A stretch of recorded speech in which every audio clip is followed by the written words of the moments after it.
This is Kickass News. I'm Ben Mathis.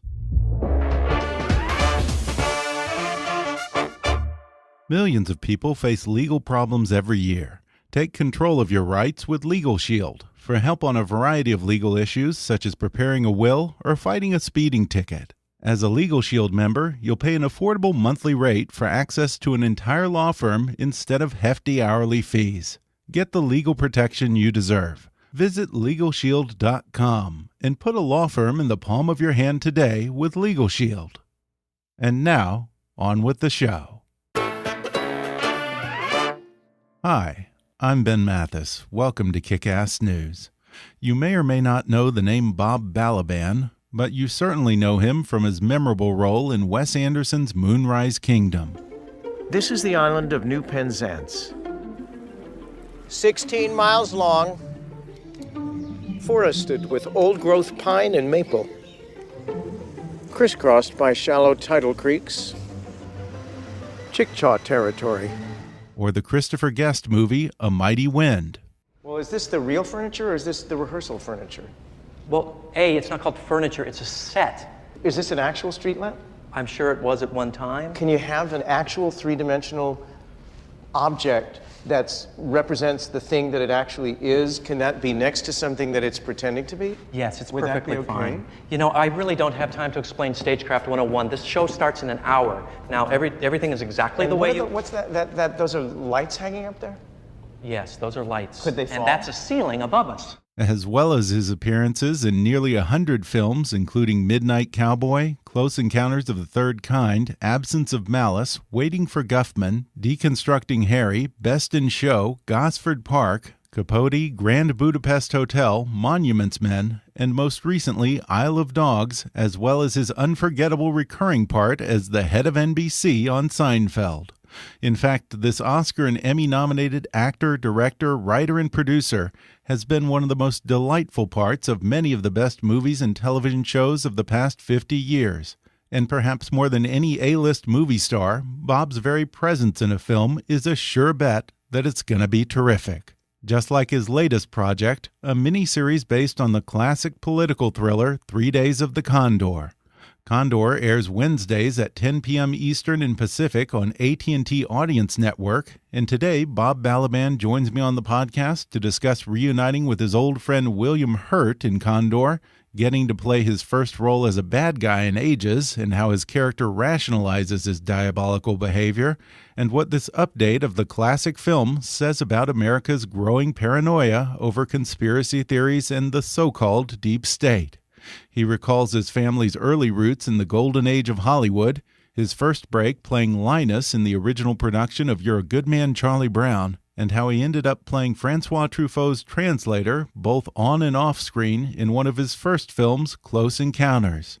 He shares why he sometimes enjoys auditioning for a part more than actually getting it, and how he likes to study the famous directors he works with, from Steven Spielberg and Robert Altman to Wes Anderson and Christopher Guest.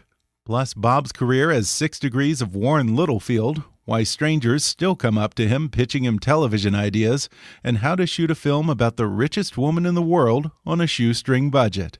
Coming up with the delightful and talented Bob Balaban in just a moment.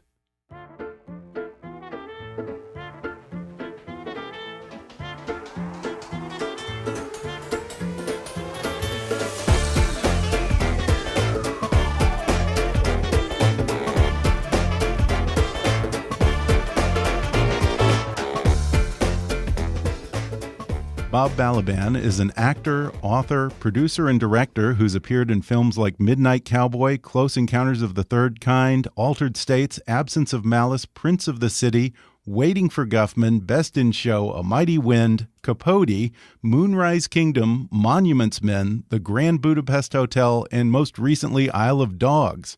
He also produced and acted in Gosford Park, earning him an Academy Award nomination for Best Picture. His many television credits include Recount, for which he received an Emmy nomination, Seinfeld, The Good Wife, Broad City, Girls, and Wormwood. And now he's in a new miniseries based on the classic thriller 3 Days of the Condor. It's called Condor, and it premieres June 6th on Audience Network. Bob Balaban, welcome to the podcast. Hello. Hello. It's funny because you have made this amazing career as a character actor.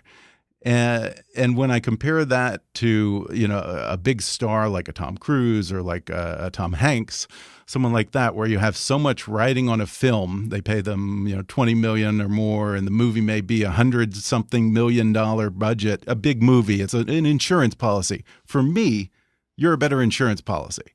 If you're in a movie, I can usually tell, as we were talking a moment ago with Stanley Tucci or someone like that, I know it's going to be a pretty damn good movie. You're saying I'm the canary in the tunnel. Yes, exactly, exactly. Well, you also sort of indirectly pointed out the key distinction between being a character actor and a movie star, other than money, which is a big distinction. But when you're a character actor, you can just act and act and act and act as long as people don't get tired of you or begin to hate you.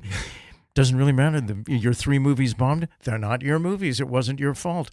Now, on the other hand, if they're huge successes, it's also not your fault either. Yeah. But it allows for, if you want to have one, a kind of longer, steadier career path. As a character actor, I imagine audiences don't grow tired of you the way that they do with a big star. The truth is, it's just like, there's that familiar person over there. Did I go to high school with you? And I'm now developed. I've honed my answer to a finer point, because when somebody says, "Oh, you do look familiar," well, I'm an actor. Well, can you tell me like 3 movies you were in? And I go, okay, no, didn't see that. So I just now go, I'm an actor. I'm not famous. I look familiar to you. But if you want to know what I was in, you'll never remember me. It won't help.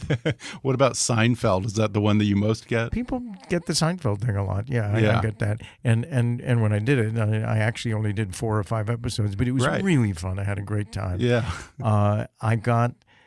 I got a fair amount of people coming up to me and pitching projects to me because they thought I was the head of NBC, which is really interesting because most people don't think if you're on a series that you're the actual person in real life. I just represented the head of NBC. That's right. And you played Warren Littlefield several times. Well, you played a fictional Warren Littlefield and a real Warren Littlefield, and Warren Littlefield is...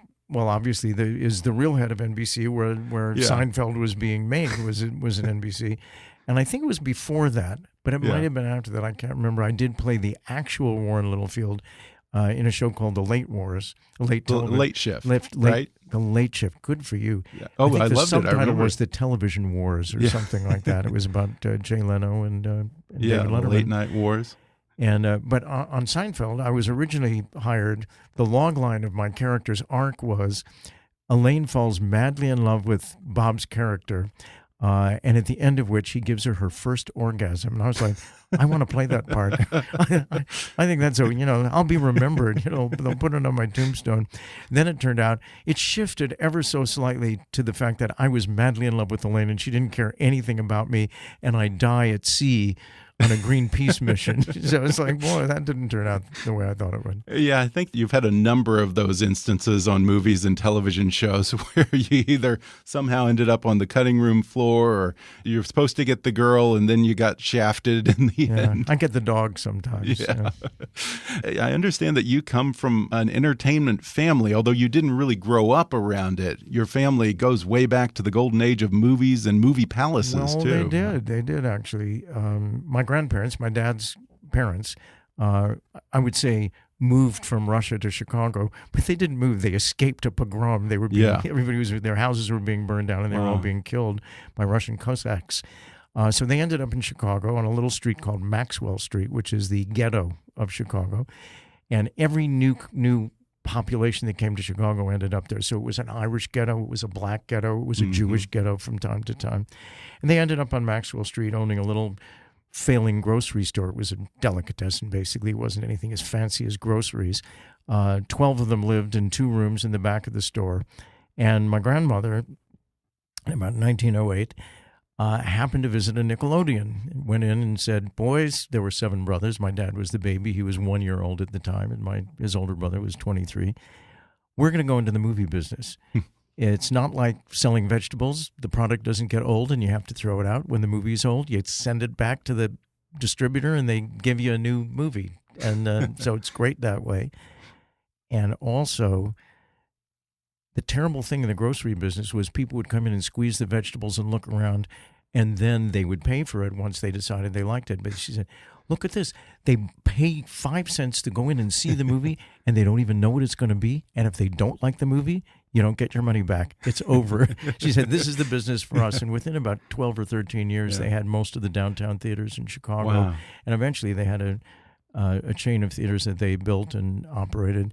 About 125 theaters in the Chicago area, and they were picture palaces. They were designed by the architectural firm of Rapp and Rapp, which specialized in gargoyles and Egyptian figurines and just amazing stuff. The goal then was, you're going to a movie. This is the only form of entertainment basically that existed, and they wanted to provide a place where you could escape. It was a new world. It was an exotic world, and you sat there, and it made it easier to, I guess, bond with the movie that you were seeing, because you were already removed from your real life once you walked in the door. Yeah, and it's so interesting because it's very similar to other immigrant experiences. I've heard of moguls like Louis B. Mayer and Sam Goldwyn, all these guys who started out as glove makers or junk sellers or whatever, haberdashers and so forth. And then they suddenly realize, I think someone famously said, it's the only product that you can resell over and over again. It's the only business where the buyer doesn't walk away with any product. Yeah.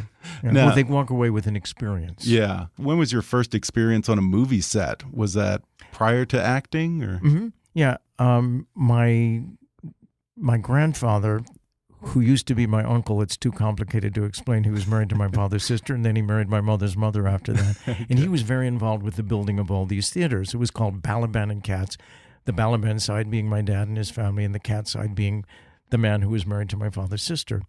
Well, eventually he married my mother's mother, moved to California, was one of the heads of RKO in the early 30s, and then went to MGM and was very instrumental in starting the musical unit at MGM in the 30s and stayed into the 50s. And when I was 10, I broke my arm, and my parents didn't know what to do with me. It was the summer. I was like I wasn't wild in the sense of bad, but I couldn't stop moving. It was like, show me this. I want to go there. I can't stand still. I kind of like that a little bit still myself.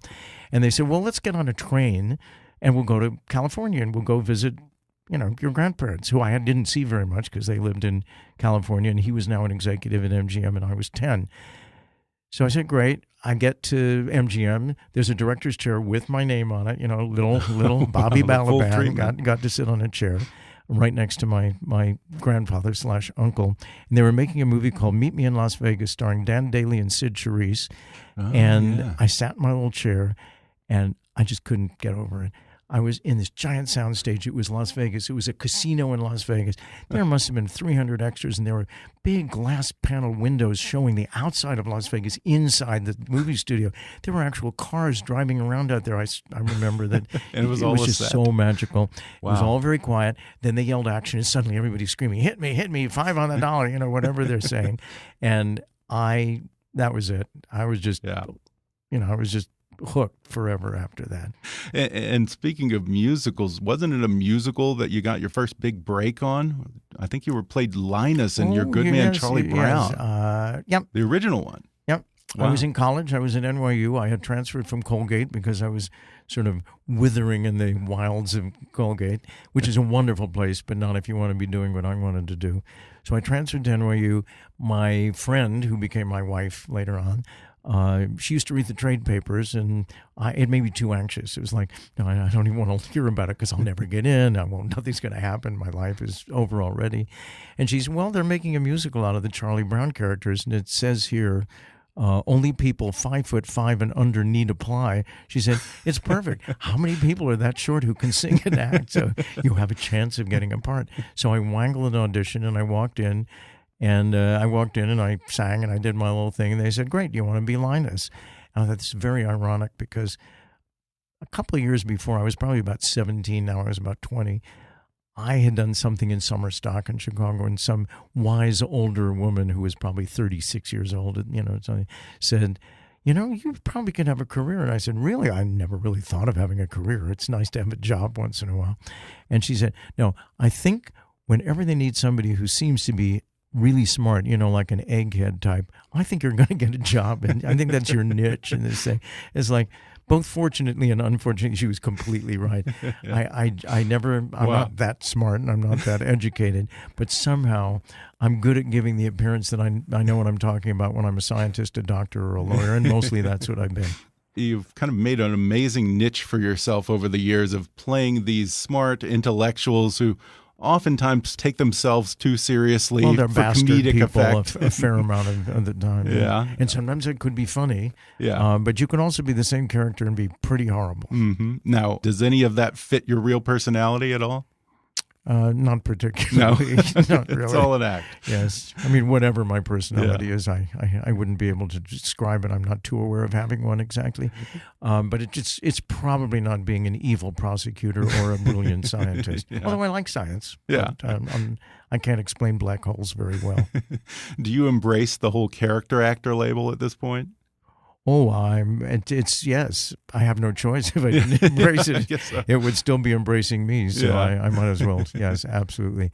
I think in the beginning of my path there, there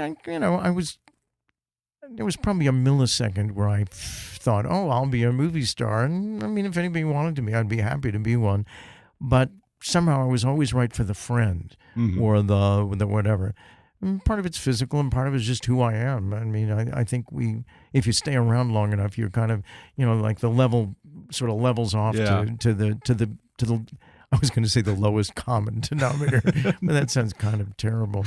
But I think what's meant to happen sort of eventually happens if you have a chance to stick around, which I have stuck a long time. Now, do you still have to audition for roles anymore, or do directors pretty much know what they're getting with Bob Balaban? I haven't auditioned for a pretty long time, Really? But I love to audition. I mean, one of the last times I auditioned for a part, what it really means is they're casting you outside of what they're used to seeing you as. They don't need to audition me to be one of the 9 things that I tend to do all the time. I auditioned for a little movie that you probably never saw. Robin Williams was the star of it. Jacob the Liar, it's called. Yeah. And because my character had kind of a big emotional range, and I also had to have some sort of Polish Yiddish accent and a bunch of other things, it wasn't exactly like a natural fit. And I sometimes like auditioning more than acting, frankly. Really? Well, it's more challenging, do you think? I'm sort of ADD-ish, so give me something and it's like fresh. Look, I barely read this thing and here I'm doing it. I like it. I like the adventurousness of it all. And I like acting too, but I mean, that's harder. You have to learn your lines. You have to be able to repeat it over and over again. And it's a different kind of preparation. And the idea of just jumping in. If you gave me Hamlet to read right now, I wouldn't be too bad. But if I was doing the play of it, I'd need months in coaching and everything in order to do it properly. And I understand that another movie that you didn't have to audition for was Close Encounters. Apparently Spielberg just wanted to know if you spoke French, right? Yeah, I had done, a couple of probably 7 or 8 movies at that point. I was about 30. And I get a call from my agent saying, they want you to come in and meet with Steven Spielberg and the producer, Julia Phillips, and they just really want to know if you can speak French. They want to hear you talk a little French. And I said to my agent, oh yeah, I speak fluent French, which was completely a lie. I had a pretty good accent, and I studied for, 4 years in high school, basically, but it had been a long time. This is like we're talking 12 years ago since I'd really been in high school. So I go to the audition. The thing, and we talk. And I go, well, I'm not going to have to actually audition, and then they said, well, say a couple of words in French, which I figured that was what would happen. So I said, il y avait beaucoup d'années depuis que j'ai parlé français. Si vous me donnez ce boulot, ce sera très difficile pour moi. It's been many years since I've spoken French, and if you give me this job, it will be very difficult for me. And they said, great. And then you got the job. I mean, that's true, because nobody in the room spoke French. And then at the end, they said, well, just talk to us a little more in French. We just want to hear it. And I unleashed my poem that I had memorized in 8th grade and said, La cigale enchantée tout l'été se trouve à Fordé pour vous. I could recite the entire poem of The Ant and the Grasshopper in French. And they said, okay, that's settled, go. And of course, we're not even going to bother to translate your script into French because you speak it so well. Oh. And there will be places where Francois and you will just have conversations and you'll translate and you'll do all this stuff. I said, great. And then I signed up literally for Berlitz that afternoon. I'm not kidding. I went and I had to learn how to say, dust the northern face of the mountain in French, saupoudrer la face nord. I mean, avec EZ4. And it was a great experience. Yeah, and you played Francois Truffaut's translator in the movie, but you were also his translator behind the scenes. I actually was his behind. He had a translator who was a delightful person who spoke perfect French, but he was always afraid that she didn't quite catch his sense of humor, which was kind of sly and subversive, but it was easy to get it lost in translation, basically, was the fear. So as we went on, my French got better and better and better. By the end, as Francois said, I spoke pretty good French. It was like classical. It was like he was speaking in the court of Louis XIV or something, because I really kind of, my roots as just a French student came out. I hadn't really spoken to too many people, but it worked out great, and it was tremendous fun being the only person on the set who could actually talk to the amazing, fantastic, one of the greatest directors I've ever encountered. And I got him, it was just us chatting away for 7 or 8 months, and it was one of my favorite experiences. And I actually wrote a book about that. I've read it. Spielberg, Truffaut, and Me, right? Yes. I remember it. I think I said something like a small actor in a big movie or something like that. And it was an amazing experience, Have you ever been tempted to write a behind-the-scenes book about any other movie you've been on? No, I'm very tempted never to write about any other thing again that in a movie, because I didn't, most movies aren't that fun to write about it. This was like really a once-in-a-lifetime experience. Steven, it was almost the beginning of his career. He'd just done Jaws. That the physical production of the movie was so interesting to me, the special effects. I wasn't too annoying, I guess, but I really did ask a lot of questions. I was really interested. And when do you get to sit around with Francois Truffaut and Steven Spielberg for 8 months? I mean, that doesn't happen. And I didn't want people to think I was a snitch. He's the guy, we better not talk about this or that in front of Bob. And I was very careful not to. There was no big bad. There were a few big bad things I could have talked about. Things happen. But it was a very friendly, above board kind of production. So pretty much I could talk about anything. And that was before they started putting out a making of the movie book for every big Hollywood blockbuster. What made you decide to write it? I had written a series of letters home to my wife, who I wasn't married to at the time, and I would write to her and tell her about the movie and stuff. And then I got married. And we were about to have a baby, and my wife said, well, you never really graduated from college because you went and did You're a Good Man, Charlie Brown, and then you went to do Close Encounters. So I don't think it's right to have a child if, your child can't kind of look up to you and say, my parents went to college. It's like, I don't know if it really would have mattered, but I went, okay, I'll go back to college. And I had to take 2 courses. One was a Eugene O'Neill course, and then I had to take a sociology course. So they said, well, you can do just a 100-page paper, and we'll create a category for you. And so Nice. it was a sociology course of my own invention, and I did a paper on social stratification on a film set because I just finished Close Encounters. That's great. So I write this paper, and I get an A, and it's like, oh, you might get this published. And so I'm talking about my paper at a party somewhere, and I think it was either Liz Smith or somebody famous like that had a column, and she put in a paper the next day, and Bob Balaban has a fantastic behind-the-scenes tell-all diary of Close Encounters of the Third Kind, like the biggest movie to come out this year, although it hadn't come out yet. And I got like 5 offers and an agent, and they said, well, we'll buy the book if you can write it in the next 2 weeks. So I sat down and I wrote a book in 2 weeks, which is not, it wasn't really a book. It was just my experiences. And it was pretty easy to recreate almost everything that happened. Often you're on location in a movie and you sleep all the time and all you remember is the food. But in this case, it was pretty memorable. So, and I know that you love to study directors that you work with. At one point, I think it was when you were apprenticing sort of under Sidney Lumet, you said something like you can never figure out what the director does that actually clicks, how they actually make a movie. You've directed, I think, 3 movies now and tons of TV. At this point, have you started to at least sort of figure out what goes on, what that secret sauce is? Well, I did, and totally the beginning of it was I was in a movie called Prince of the City then, and I'd heard a lot about Sidney Lumet, but I didn't really know him, and was so impressed with the way he made the movie that at the end of it I said, may I apprentice myself to you? I'd love to learn I really want to learn from the inside what you're doing, because when I just come to the set, all the work is done already, and I'd love to see that. He was so generous. He immediately said, "Sign on." It was Death Trap with Christopher Reeve and right. Michael Caine, and which was very good to observe because a lot of it was on a set.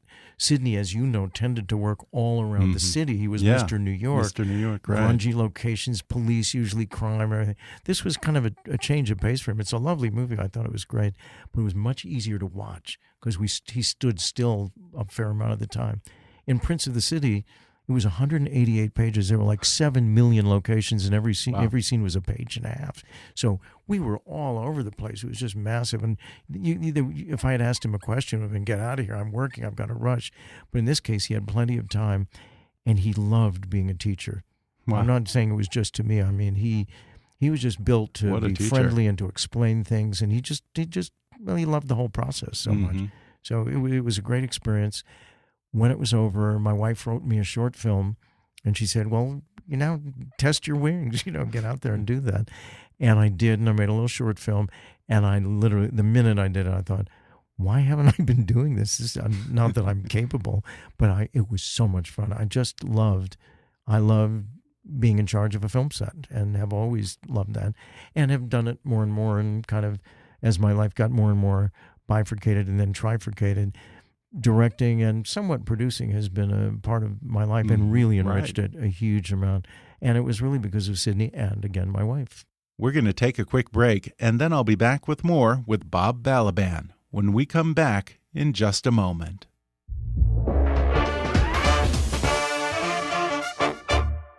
Let me tell you about a company I love. We use them for our 800 number, and if you're an entrepreneur, a small business owner, or even if you have a side gig, you really need to know about Grasshopper, the entrepreneur's phone system.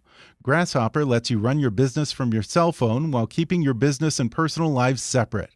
Choose from their huge inventory of local, toll-free, and vanity toll-free numbers. Simply forward your new number to your mobile phone and start taking calls immediately. Whether you're in an office, in your car, or out running errands, Grasshopper's iPhone and Android apps help you stay connected to your customers. Not to mention, you can send and receive calls and texts from your business phone number, set up multiple extensions for everyone on your team, get your voicemails transcribed and emailed to you, work from anywhere with call forwarding to make and receive calls from your computer via the desktop app, and even utilize Wi-Fi calling. Better yet, Grasshopper offers easy and instant setup and 24/7 customer support, all without any long-term contracts. Grasshopper. Sign up today.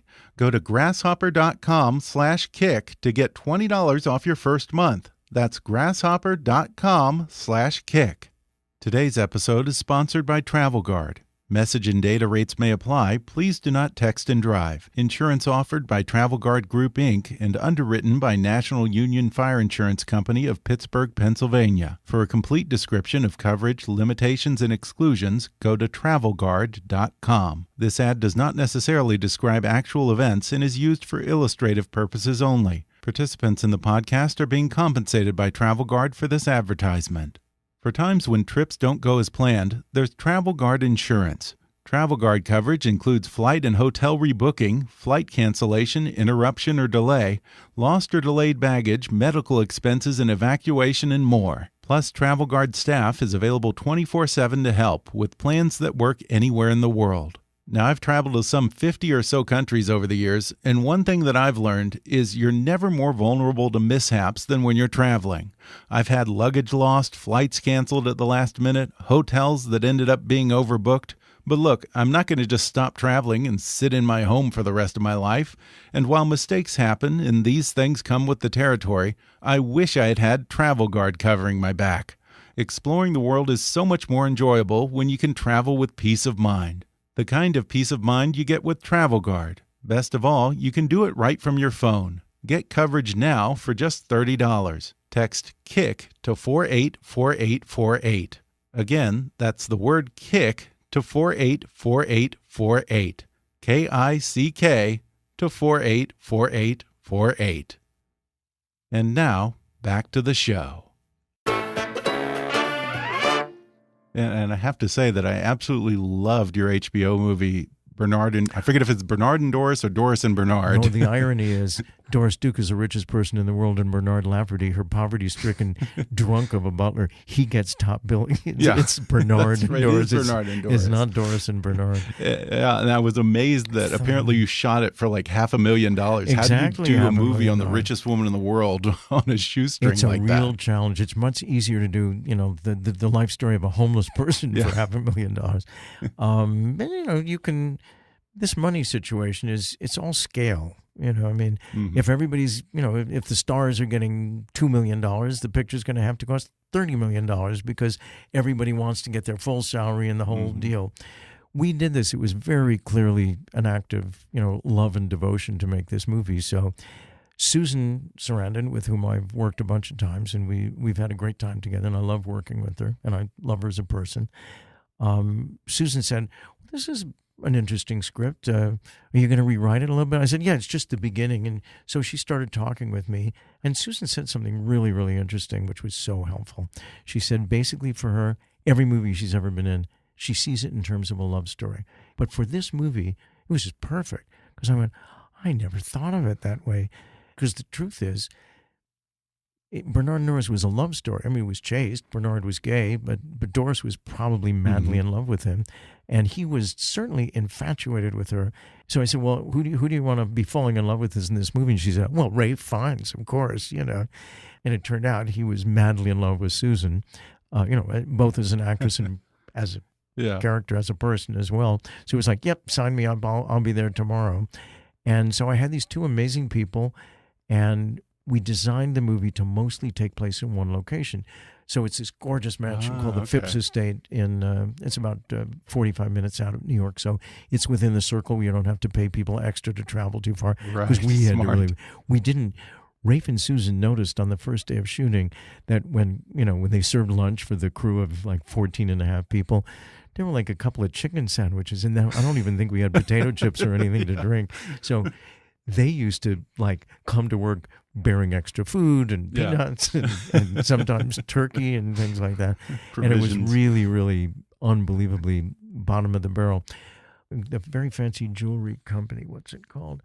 That did all of her jewelry for all of her movies for the Academy Awards and everything. Oh, okay. They said, well, we want to give you, Doris Duke's got to wear some great jewelry, and we would love to provide all the jewelry, for the movie for your character, which was we could, we would have gone to the dime store and gotten a lot of fake, horrible, terrible things. Jewelry. And we had to say to them, unfortunately, we can't afford the guard. It's wonderful that you're giving this up for free to us for free, but we don't have enough money to hire, a security department to come and guard the jewelry. And they said, we'll throw that in. We'll do that too. Oh, wow. And then this wonderful costume designer, friend of all of ours, who always does Susan's wardrobe in movies, said, well, I'll do this. We'll just, you go to all your friends who are rich and fancy and who are vaguely Susan's size and borrow all of their clothing if they saved it from 1978 or whenever the movie took place. And we cobbled together this movie that turned out to be, for me, one of the best experiences I've ever had. And it turned out really nicely. We got $1 million. We didn't win anything, but we got 9,000 nominations in all departments. And I got to have a great experience and work with people I loved. And that was great. Yeah, I absolutely loved it. Thank you. I also loved Gosford Park, which you produced and got an Oscar nomination for. Robert Altman as a director. Julian Fellows, the writer. Julian Fellows was a completely unknown writer at that point. In fact, he knew he was a writer, but he was really an actor doing mostly commercials, and he did a series, I think, at one point.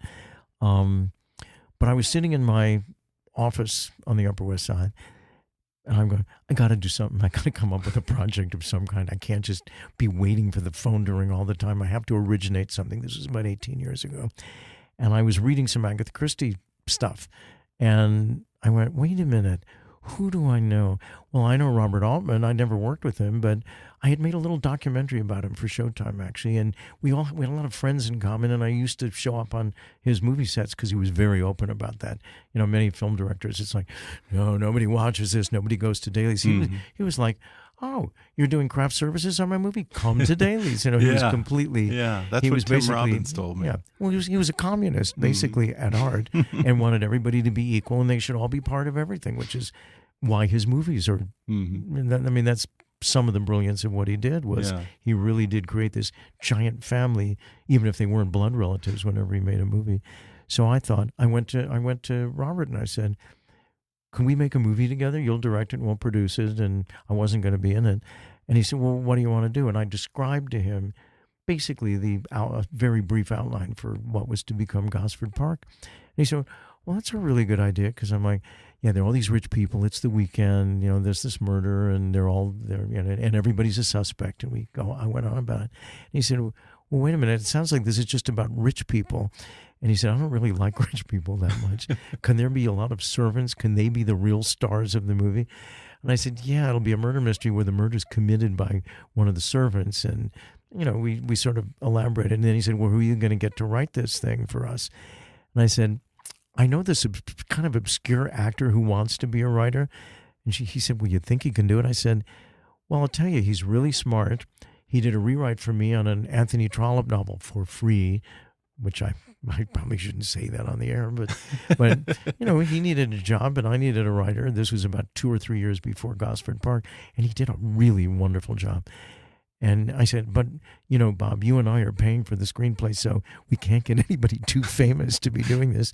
So we flew Julian over like sub-coach class, put him in a terrible hotel.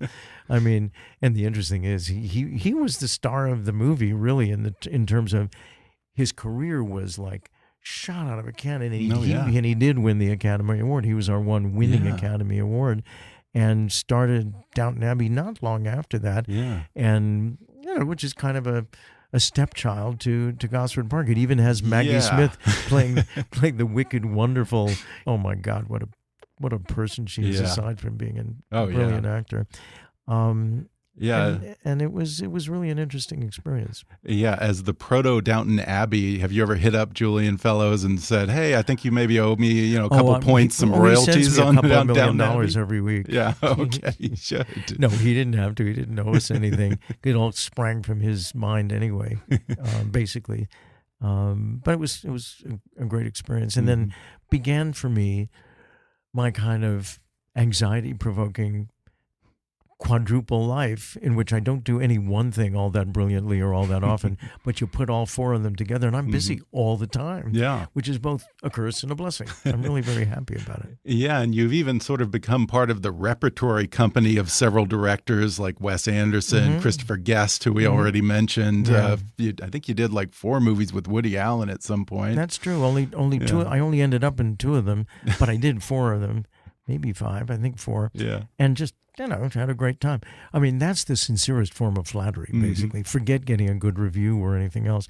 If some director wants you back after you've worked with him, that's the best compliment you can get. Yeah. Between, say, Christopher Guest, who works so loosely and you just kind of come in and make it up as you go along, versus a Wes Anderson where everything is so constructed and purposefully designed, are those strictures in a Wes Anderson film confining for you as an actor? Well, I love that you brought them both up in the same breath, because as radically different as they are, in Wes, it's fully scripted. He knows where you want to be and how you want to stand, and he sometimes does lots of takes. Christopher, we do 2 or 3 takes. It says, the script that day says, Bob has a conversation with Jim about flowers, and that's the script for that day. They're so similar, it's crazy. Really? Well, interesting. Not on the outside or anything. Yeah. But the truth is, they inspire you. Their directing style is, they do it very differently, but when you're both around them, it's just so conducive to doing your best work. They're not judgmental, and yet they want to take care of you. They want to make sure it's. Christopher does it by not saying anything for a while, and then he'll come in on the second or the third take and say, "That part's great. You can develop the middle part of what you're talking about a little bit more. You can. Let's not go in that direction." But he really does shoot so heavily that he eventually carves your performance out of the many takes that you've done. Yeah. And it's very much up to him. You have to have provided the raw material.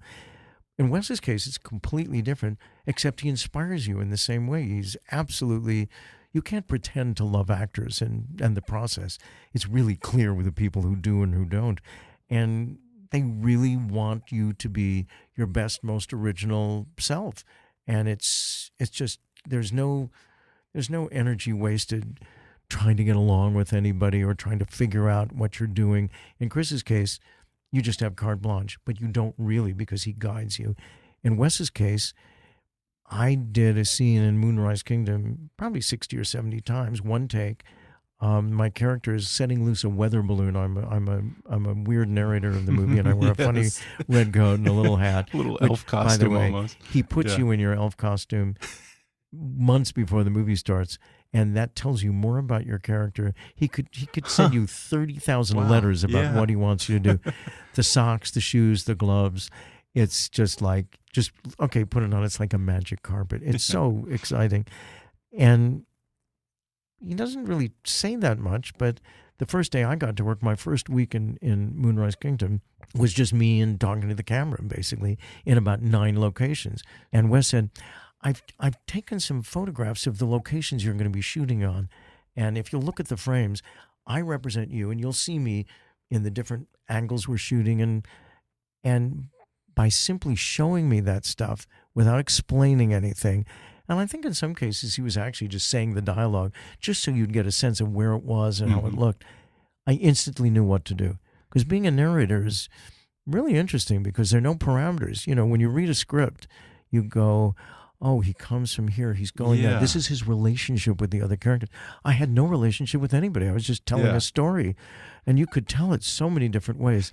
But literally, I caught the humor of the thing by seeing where my head was in the frame. Right, because you're at the bottom, you're kind of cut off. Sometimes you're at the narrating. bottom. Sometimes I'm standing on a rock like Christopher Columbus discovering America. Yeah. You know, that says everything. It just really did everything. And we had one scene where I was and then I was there also, occasionally allowed to interact with the actors. But since I was a narrator, it was very tricky because I had to be the narrator interacting with the actors. And in one case, I'm letting go a giant weather balloon, all a beautiful, like a giant white balloon with helium in it. And it had a string, so we didn't just have to lose one every time I let it go. But it had this string, and I let it go. And then I have to walk across some stones in the ocean, and I have to get to the shore. Then I take out a wind machine. I have to judge the direction of the wind. And then I say some stuff to people off camera. All the time, there are 12-year-olds rowing a canoe right behind me. And it's twilight now. It's the most gorgeous time of night. And there are these kids who can't really paddle a canoe. And how could 12 people paddle a canoe? I mean, they sink or go to the left or something. So the canoe is being towed in on a rig, and somebody's reeling them in. And all this is going on at the same time. And Wes doesn't know what the balance of light is going to be like. He wants it to be dark, but he wants the campfire to be visible, and he also wants this beautiful glow of this white balloon. And if it's too light out, you won't catch that. But if it's too dark, all you'll see is the balloon, and you won't see the people. So we started about 6:15 or maybe 6 o'clock when the sun was starting to go down, and we just did take after take. We just set it and then went back, get the balloon back, do this again. Kids get back in the ocean. We did it till about 10:30 that night, and it was inexplicably one of my favorite couple of hours I ever did doing a movie. It was like a meditation. And once in a while he would say, can you walk a little faster on the stones or look directly into the camera here? But mostly you just get into a zone sometimes and just do it over and over again. And he doesn't always do that. But I mean, I look back on that as one of my favorite times in the movie, and I can't tell you why. Except Christopher and Wes are unique human beings. They project who they are. There's no difference between either one of them off the center, on the center, anywhere else. They're always the same. And they're remarkably similar in their approach to things, and yet it looks completely different. And I want to ask you about your latest project, this new mini-series. It's called Condor. I understand that this project is yet another example of your career as 6 Degrees of Warren Littlefield, huh? Warren called me. I love Warren. I read his book. He wrote a wonderful book about the golden years of his reign at NBC, which was fantastic. I mean, I won't go into it, but it was really interesting. And the fact that I got to read his book on tape, you know, for the book on tape was great. So Warren calls me and says, you know, I ran into these guys, Jason Smilovic and some other people, and he said, they're just giving you a heads up. They're going to call and ask you to do this show, and I'm just telling you, it's really good. And I thought, oh, well, the truth is, you know, anybody offers me a job, I pay attention. I don't do everything people would say, but I pay good attention to it. But because Warren had actually called and warned me about it, I was like eager and waiting because sometimes things do get stuck in your inbox once in a while. It's a good stamp. But of I approval. made sure that I paid attention right away, and he was right. I thought it was great, original, and would be very fun to do. So no hard feelings about you having played him in The Late Shift? Well, when I played him in The Late Shift, I actually called him. Yeah. And I said two things. I said, A, is it okay with you if I play you? If you say no, I won't do it because, we're friends and it's, sort of dicey perhaps. And he said, no, it's fine with me. I know you'll do a good job. Just do me a favor. They always give you cheap ties to wear in these television movies. Just don't let them give you cheap ties because my ties are really like good ties. And that was fine. And then I said to him, may I hang out with you for a day? I want to watch you in the office and see what you're like. I mean, I know what you're like as a friend and we work together, but I don't know what it's like to come in and, like pitch to you and stuff. So I spent a day literally sitting in the back of his office and everybody who came in had to endure me watching them, not really knowing why I was going to be there. I was never sure if my being there changed things. Did Warren act a little bit differently knowing he was being there? But I really learned a lot from watching his sort of cool, intelligent, analytical, very logical style. And it was really interesting. And since then, I've run into many, well, at least 3 or 4 writer, director, producer types who said, why did you have to be in that meeting? It made me so nervous that somebody else was watching that thing. And it really hadn't occurred to me. But yeah, so Warren has always given, my few times of portraying him, he's given it his blessing. Although my character did have a scene where he was on the toilet. Yeah, that's what I'm thinking of. Around the and I probably checked that with him too. And he said, well, people do go to the bathroom. Okay. Well, he certainly turned you on to an interesting role. Is this probably the first time in a while that you play a legitimate heavy, I guess? I mean, you've kind of played humorous, I've had slight periods bad where guys, I was but... only bad. I had my prosecutor period. I was in Absence of Malice. Whose Life Is It Anyway? And another, I forget. In Prince of the City, I was a pretty evil prosecutor, I guess. And then I became like a funny prosecutor. I mean, I don't have any explanation for any of that. And I haven't been. But he's an interesting character because because the nice thing about this movie is it's very nicely written. And you would think some of these people are somewhat stereotypes because you need those in these kinds of movies, like who's the bad guy, who's the good guy, right? Along with other things. And this movie kind of defies, you kind of can't really know for sure what people are doing and who, what they're really up to. There's so many layers. This is like, they should call this series The Onion. Because you'll go peel it and peel it and peel it. Yeah. But then nobody would ever watch. And it's nice to be back to somewhat villain territory. Although, as you probably know, if you're playing a villain, you don't think of yourself as a villain. You just think of yourself as, this is what I need. This is why everybody thinks I'm such a schmuck. But I don't think I'm a schmuck. You have to find, well, you don't have to. But as a good actor, you have to understand the motivation of a villain. Well, and in their mind, it is a rational motivation. It's survival. Absolutely. It's very basic. They're not doing this to be bad. Right. They're doing this because they need something, and this is the best way to get it. And if you really spent time with me and I had time to explain it to you, you would understand, basically. Yeah. So that's interesting. But I got to work with Bill Hurd again. I love Bill. Yeah, brilliant. I did his first movie. Was Altered States, it's called. Oh, yeah, right. And Bill had never been in a movie before. I'd been in 20 obscure little movies and maybe one famous movie up until that point. And I played Bill Hurt's best friend. And I remember in the beginning, Bill called me, and we lived about 3 blocks away, but I never met him before. And he said, well, since we're playing best friends, can I come over and have lunch at your house today? And it really worked. We started hanging out together during the movie. He would occasionally drive from Malibu to my little house on the very top of Kings Road. And it was like, Bill, you can't drive home tonight. It's like 3 a.m. And he would stay at my house with my wife and my daughter. And we really had a great time together. And then I didn't see him for 30 years, probably 35 years. This is a good reunion for you then. And I walked on the set. It was like, oh my God, he's a joy to work with. And I really, really love, he's great. Yeah, and you two have some great scenes together in Condor. By the way, just so people know, you play, I guess, not the CIA director, but someone like who's at the I'm top. like a honcho. Yeah, you the don't CIA. really know exactly Yeah. what I'm doing. And Brendan Fraser is fantastic. Yes, He's he in this is. thing. It's really interesting because it's a character part for Brendan, and he's really a leading man. So I don't know how he did it, but he managed to look kind of old and seedy. And then I'd see him off the set, and he didn't look old and seedy at all. And he plays the most wonderful sort of dumb killer type person. It's just like, where did he pull that out of? And he's just so talented. And we're sort of old friends too. I mean, I didn't know him terribly well, but he's had Passover at my house. Oh, really? Once or No twice, kidding. a long time ago. And so it was very comfortable, very, very nice bunch of people to be working with. Yeah, and the show seems extremely relevant today because we're always hearing Donald Trump ranting about the deep state and the CIA This is the and the deep Justice state. Department. Do you have any concerns that fictional depictions of conspiracies and these deep state things might be getting taken a little more seriously today by the Alex Jones alt-right conspiracy theory crowd? Well, I think we're in a very dangerous period of history, but it's around the world. It's not just the United States, this idea of fake news, and there's no real corroboration of anything.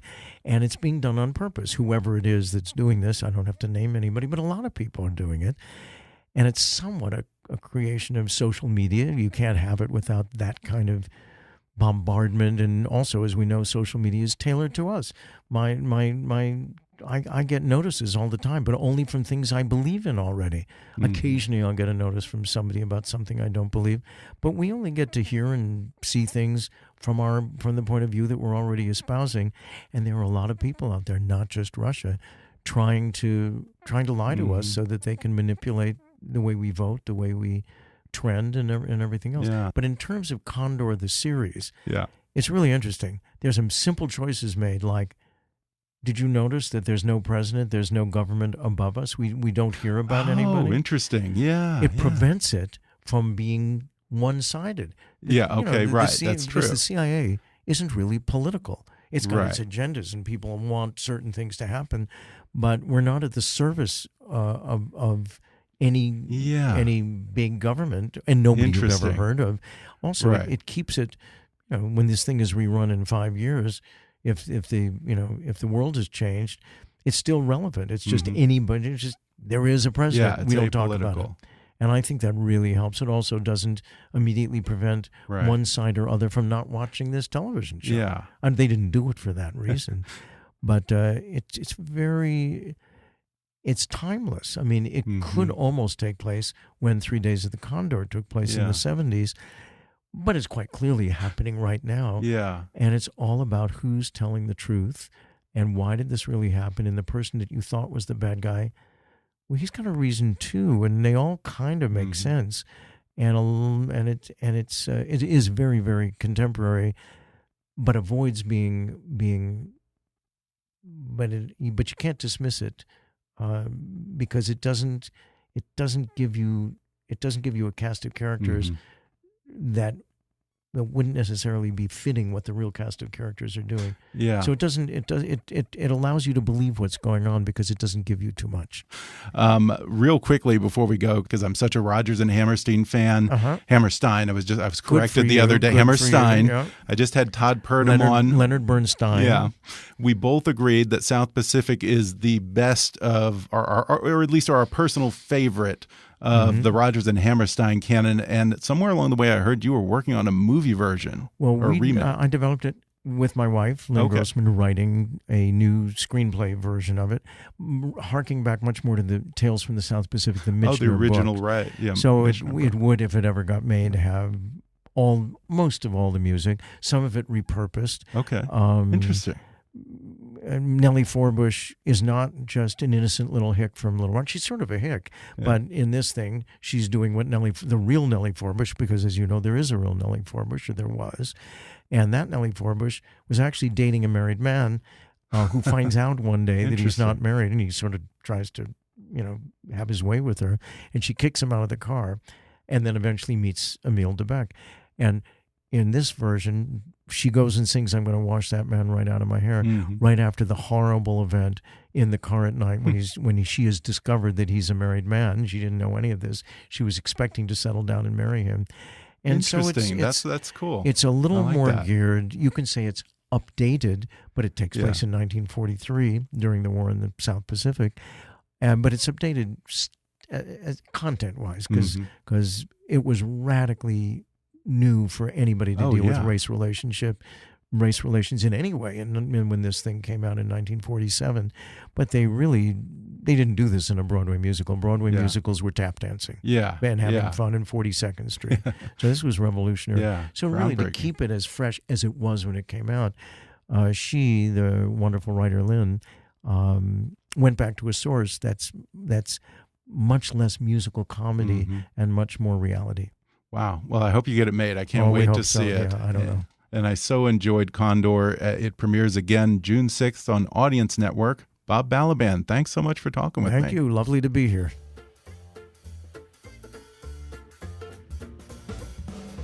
Thanks again to Bob Balaban for coming on the podcast. Condor airs Wednesdays at 10 p.m. Eastern and Pacific on AT&T Audience Network and DirecTV. Follow Bob on Twitter at Bob Balaban. If you haven't already, be sure to subscribe to Kickass News on iTunes and leave us a review.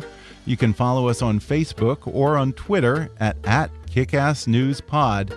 And as always, I welcome your comments, questions, and ideas at comments@kickassnews.com. I'm Ben Mathis, and thanks for listening to Kickass News.